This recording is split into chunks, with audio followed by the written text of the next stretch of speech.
शहर से बहुत दूर एक गांव था। उस गांव में एक बरगद का पेड़ था। उस पेड़ पर एक झूला लटका हुआ था, लेकिन कोई भी गांव वाला उस झूले पर बैठने की हिम्मत नहीं करता था। एक दिन घसीटा और उसकी पत्नी निर्मला सो रहे होते हैं। तभी उन्हें खिड़की से किसी के रोने की आवाज आती है। इस वजह से घसीटा की नींद खुल जाती है। अरे ये कौन है?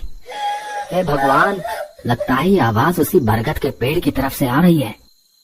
अरे निर्मला, जल्दी उठो, देखो ना, आज फिर से वही रोने की आवाज आ रही है। हे भगवान, ये रोने की आवाज तो उसी झूले की तरफ से आ रही है। तुम डरो नहीं, मैं अभी देखता हूँ।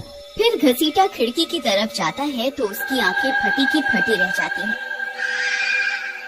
उसे झूले पर एक औरत दिखाई देती है। उसने सफेद रंग की साड़ी पहनी होती है और रो रही होती है। अरे निर्मला, जल्दी यहाँ आओ, देखो झूले पर कोई बैठा हुआ है। फिर निर्मला भी जल्दी से खिड़की की ओर जाती है और उस औरत को देखने लगती है। अजी, ये वही चुड़ैल तो नहीं जिसने इस झूले पर अपना कब्जा कर रखा है? तुम्हारा दिमाग खराब तो नहीं हो गया? वो सिर्फ एक औरत है। अजी, भला रात के 2 बजे कौन पेड़ के नीचे झूला झूलता है? अब तुम रुको, मैं अभी बाहर जाकर देखता हूँ। अरे रुको रुको, तुम्हारा दिमाग खराब तो नहीं हो गया जो खुद मौत के मुंह में मरने के लिए जाना चाहते हो? मैं आपको कहीं नहीं जाने दूंगी। तभी वह चुड़ैल अचानक से गायब हो जाती है। ये सब देखकर वे दोनों डर जाते हैं। अरे मर गई रे, ये तो गायब हो गई। मैंने आपसे कहा था ना जी, ये कोई आम औरत नहीं है। तुम सही कहती हो निर्मला, इस झूले में जरूर कोई गड़बड़ है, तभी कोई गांव वाला इसके आसपास जाने में भी डरता है। अजी, आज तक तो हमने इस झूले के बारे में सिर्फ अफवाहें ही सुनी थी। आज तो अपनी आंखों से देख लिया। मैं अब इस घर में और नहीं रहने वाली। फिर अगले दिन निर्मला का भाई अपनी पत्नी के साथ शहर से उसके घर आता है। अरे निर्मला बहन, तुम कहाँ हो? अरे भाई, तुम आज तुम्हें अपनी बहन की याद कैसे आ गई? बस ऐसे ही बहुत देर हो गए थे, तो मैंने सोचा अपनी प्यारी बहन से मिल लूं आज। फिर भी लोग पूरा दिन हंसी मजाक करके बिता देते हैं। और फिर रात होने पर, बबलू भाई, तुम नीलू के साथ इस कमरे में सो जाओ, हम साथ वाले कमरे में सो जाते हैं। और हाँ, तुम्हें किसी चीज की जरूरत हो तो मुझे बता देना। फिर इतना बोलकर निर्मला अपने कमरे में सोने के लिए चली जाती है। फिर कुछ देर के बाद नीलू की नजर खिड़की के बाहर उस झूले पर पड़ती है। अजी, इधर आइए, वो देखिए, वो पेड़ के नीचे एक झूला लगा हुआ है। हमारे शहर में तो ऐसा कहीं देखने को नहीं मिलता। चलिए ना, मेरा बहुत मन है झूला झूलने का, चलिए ना। अरे रुको रुको, अभी तो रात हो गई है, सुबह होते ही झूल लेना, अभी सो जाओ। फिर इतना बोलकर बबलू सोने चला जाता है, लेकिन नीलू उसी झूले को देखती रहती है। अजी सुनिए ना, चलिए ना, मेरा बहुत मन है। लेकिन बबलू नीलू की बात को अनसुना कर देता है और सो जाता है। फिर नीलू सोचती है, अरे ये झूला तो एकदम घर के पीछे ही है, मैं खुद ही चली जाती हूँ। फिर इतना सोचकर नीलू घर से अकेले ही निकल पड़ती है और सीधा उस झूले के पास पहुँच जाती है।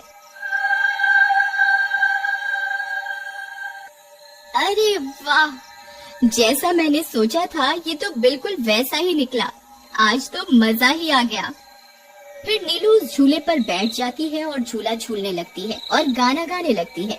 पंछी बनूं, उड़ती फिरूं मस्त गगन में, आज मैं आजाद हूँ दुनिया के चमन में।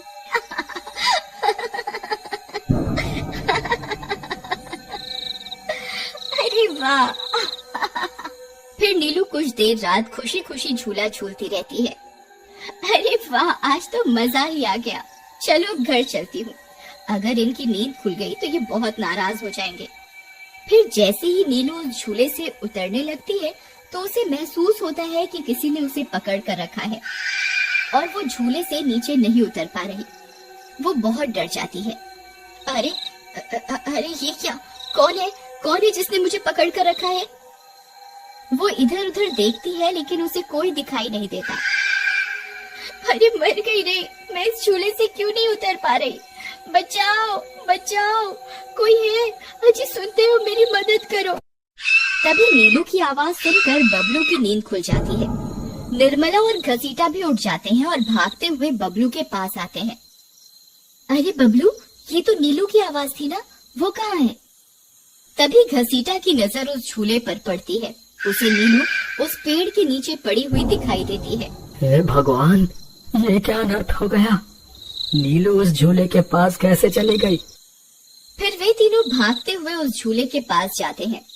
उन्हें नीलू वहाँ बेहोश पड़ी हुई मिलती है। हे भगवान, ये तुम्हें क्या हो गया नीलू? नीलू, तुम्हें यहाँ नहीं आना चाहिए था। हे भगवान, अब क्या होगा? फिर वे सब लोग वापस अपने घर आ जाते हैं और सुबह होने पर नीलू को होश आता है। नीलू, तुम ठीक तो हो ना? आज के बाद कभी उस